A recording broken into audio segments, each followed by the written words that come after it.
প্রিয় শিক্ষার্থীরা, আজ আমি তোমাদের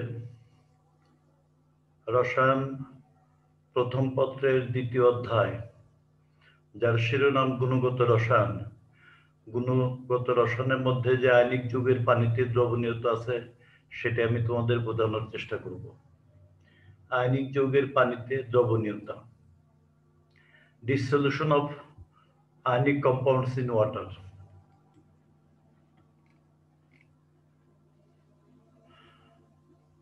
আমরা জানি লাইক ডিজলভস লাইক, এই নীতির ভিত্তিতে বিভিন্ন যৌগ দ্রাবকে দ্রবীভূত হয়। এর অর্থ হলো আয়নিক যৌগ পোলার দ্রাবকে এবং সমযোজী যৌগ অপোলার দ্রাবকে দ্রবীভূত হয়। আর আয়নিক যৌগ অপোলার দ্রাবকে দ্রবণীয় হবে, অদ্রবণীয় হবে। আয়নিক যৌগ অপোলার দ্রাবকে অদ্রবণীয় হবে। পোলার যৌগ বলতে এমন যৌগকে বোঝায় যার এক প্রান্তে আংশিক ধনাত্মক, অন্য প্রান্তে আংশিক ঋণাত্মক আধান থাকে। পানি এরকম একটি পোলার দ্রাবক। এখানে দেখো পানির এই আণবিক গঠনের মডেল দেওয়া আছে। পানিতে অক্সিজেন এবং হাইড্রোজেনের তড়িৎ ঋণাত্মকতার পার্থক্যের কারণে পানির অণুতে অক্সিজেন আংশিক ঋণাত্মক আধান যুক্ত হয়েছে এবং হাইড্রোজেন দুইটা আংশিক ধনাত্মক আধান যুক্ত হয়েছে। এই জন্য পানি হচ্ছে পোলার দ্রাবক। একইভাবে তরল অ্যামোনিয়া পোলার দ্রাবক। তরল অ্যামোনিয়া তো দেখো নাইট্রোজেন হাইড্রোজেনের মধ্যে তড়িৎ ঋণাত্মকতার পার্থক্যের কারণে নাইট্রোজেন আংশিক ঋণাত্মক আধান প্রাপ্ত আর হাইড্রোজেন গুলো আংশিক ধনাত্মক আধান প্রাপ্ত। তো কাজেই পানি এবং অ্যামোনিয়া, এছাড়া আরো উদাহরণ আছে নাইট্রিক অ্যাসিড, তারপরে তরল সালফার ডাইঅক্সাইড, তরল হাইড্রোজেন হ্যালাইড অ্যাসিড গুলো হচ্ছে পোলার দ্রাবক। আবার অপোলার দ্রাবকের মধ্যে আছে carbon tetrachloride, benzene, heptane, kerosene, diesel প্রভৃতি।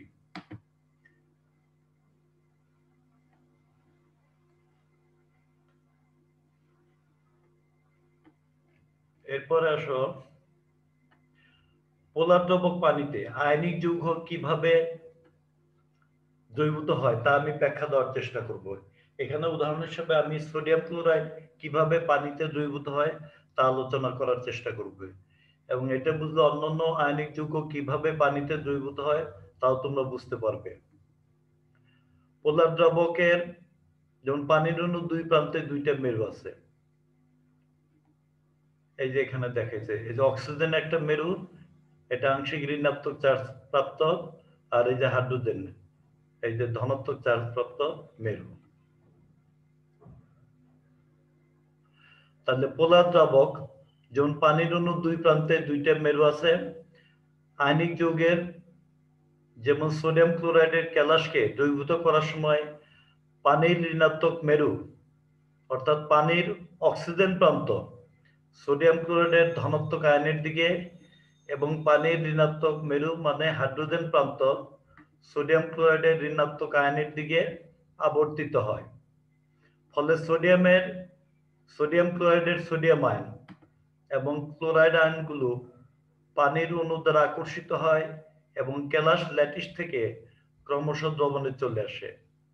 সোডিয়াম ও ক্লোরাইড আয়নসমূহ দ্রবণে পুরোপুরি মুক্ত অবস্থায় থাকে না, তারা দ্রাবক পানির অণুর সাথে সংযোজিত অর্থাৎ সলভেটেড অবস্থায় থাকে। জলীয় দ্রবণে আয়নিক যৌগের আয়নসমূহের এরূপে পানি অণু সংযোজিত হওয়ার প্রক্রিয়াকে পানি যোজন বা হাইড্রেশন বলে। আর হাইড্রেশন হচ্ছে একটি তাপ উৎপাদী প্রক্রিয়া। ঋণাত্মক ও ধনাত্মক আয়নের সাথে পানির অণু সংযোগের সময় নির্গত শক্তিকে হাইড্রেশন শক্তি বলে।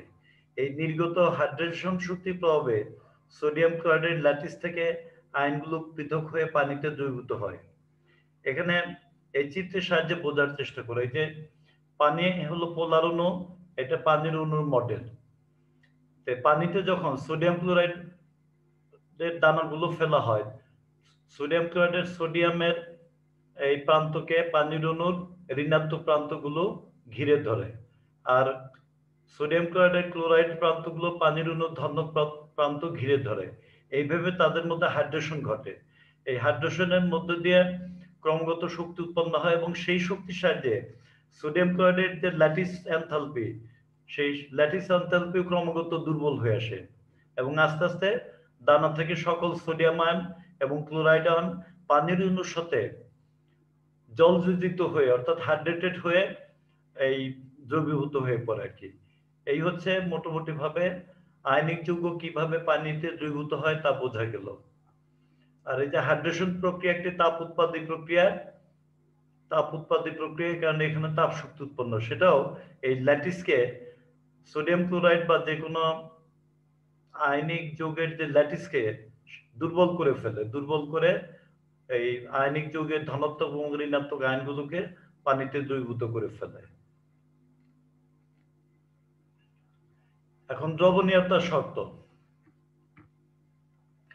সাধারণত আয়নিক যৌগের হাইড্রেশন শক্তির শক্তি এবং এর ল্যাটিস শক্তি বা কেলাস ভাঙ্গার শক্তির চেয়ে বেশি হলে তবে ওই যৌগ পানিতে দ্রবীভূত হয়। তাহলে একটা শর্ত আছে, একটা আয়নিক যৌগ পানিতে দ্রবীভূত হবে কিনা, একটা আয়নিক যৌগ পানিতে দ্রবীভূত হবে কিনা তা নির্ভর করবে পানিতে দ্রবীভূতকরণের সময় যে হাইড্রেশন শক্তি উৎপন্ন হয় আর কেলাসের মধ্যে যে ল্যাটিস শক্তি, এই দুইটা শক্তির উপর নির্ভর করবে, দুইটা শক্তির কম্পিটিশনের উপর নির্ভর করে। তো যে ক্ষেত্রে ল্যাটিস শক্তির থেকে হাইড্রেশন শক্তি বেশি হয় সেই ক্ষেত্রে আয়নিক যৌগগুলো পানিতে দ্রবীভূত হয়। যেমন সোডিয়াম ক্লোরাইডের এই হাইড্রেশন শক্তি ল্যাটিস শক্তির থেকে বেশি, এই জন্য সোডিয়াম ক্লোরাইড সহজেই পানিতে দ্রবীভূত হয়। আবার যাদের হাইড্রোজেন শক্তি ল্যাটিস শক্তির থেকে কম তারা পানিতে অদ্রবণীয়। যেমন এখানে উদাহরণ হিসেবে দেখানো হয়েছে silver chloride, silver bromide, silver iodide, barium sulphate, lead sulphate ইত্যাদির হাইড্রেশন শক্তি তাদের ল্যাটিস শক্তির চেয়ে কম, তাই এসব যৌগ পানিতে অদ্রবণীয়। এখানে এই ফিগারটা বোঝার চেষ্টা করুন।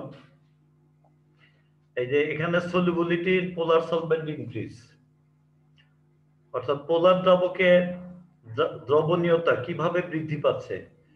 এখানে ফ্লোরাইড, ক্লোরাইড, ব্রোমাইড এবং আয়োডাইড লবণের এই যে আয়নিক যৌগগুলো আছে তাদের এই সলিবিলিটি বা দ্রাব্যতাটা বোঝানোর চেষ্টা করা হয়েছে। তা আমরা দেখতে পাচ্ছি যে এই হ্যালাইড আয়ন সমূহের দ্রাব্যতা আয়োডাইড থেকে ব্রোমাইড, তারপরে ক্লোরাইড, তারপরে ফ্লোরাইড আয়নের দিকে বৃদ্ধি পায়। অর্থাৎ আয়নের আকার যত ছোট হয়ে আসে তত দ্রাব্যতা বৃদ্ধি পায়, আয়নের আকার যত ছোট হয়ে আসে তত দ্রাব্যতা বৃদ্ধি পায়। আর আয়নের আকার বড় হলে দ্রাব্যতা হ্রাস পায়, এর কারণ হচ্ছে পোলারাইজেশনের কারণে।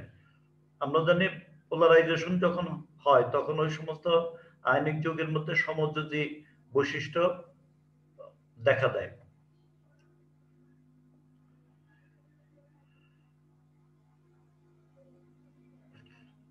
এখন সিলভার ক্লোরাইড, এই যে একটু আগে যে আমি বললাম এই যে ঋণাত্মক আয়নের আকারের সাথে দ্রাব্যতার বা দ্রবণীয়তার সম্পর্ক, এখানে দুইটা উদাহরণ আছে, সিলভার ক্লোরাইড এবং সিলভার ক্লোরাইড উভয় আয়নিক যৌগের ক্যাটায়ন একই, কিন্তু অ্যানায়ন একটাতে ক্লোরাইড আর একটাতে ফ্লোরাইড। এখন সিলভার ক্লোরাইড পানিতে অদ্রবণীয় কিন্তু সিলভার ফ্লোরাইড পানিতে দ্রবণীয়। এর কারণ আমি আগেই বলছি যে ফ্লোরাইড আয়নের আকার ক্লোরাইড আয়নের থেকে কম, এটা একটা কারণ। আর এই কারণে এই ফ্লোরাইড আয়নের সাথে পানির যে হাইড্রেশন সেটা খুব ঘনিষ্ঠভাবে সংগঠিত হয়, অর্থাৎ ফ্লোরাইড আয়নের হাইড্রেশন এনথালপিটা বেশি। তাহলে ফ্লোরাইড আয়নের হাইড্রেশন এনথালপি ক্লোরাইড আয়নের এনথালপির চেয়ে বেশি। ফলে সিলভার ও ফ্লোরাইড আয়নদের মোট হাইড্রেশন শক্তি তাদের ল্যাটিস শক্তির চেয়ে বেশি হয় এবং সিলভার ক্লোরাইড পানিতে দ্রবীভূত হয়। অন্যদিকে সিলভার ক্লোরাইডের হাইড্রেশন শক্তি এর ল্যাটিস শক্তির চেয়ে কম হয়, সিলভার ক্লোরাইড পানিতে অদ্রবণীয়। এবার আমরা লেড ডাইক্লোরাইডের ক্ষেত্রটা একটু আলোচনা করি। লেড ডাইক্লোরাইড ঠান্ডা পানিতে অদ্রবণীয় কিন্তু গরম পানিতে দ্রবণীয়। এর কারণ কি? এর কারণ লেড ডাইক্লোরাইডের হাইড্রেশন শক্তির চেয়ে ল্যাটিস শক্তি সামান্য পরিমাণে বেশি। কাজেই তাপ শক্তি প্রয়োগ করলে ওই তাপ শক্তি হাইড্রেশন শক্তির সহযোগী রূপে ল্যাটিস শক্তিকে অতিক্রম করে এবং উত্তপ্ত অবস্থায় লেড ডাইক্লোরাইড গরম পানিতে দ্রবীভূত থাকে।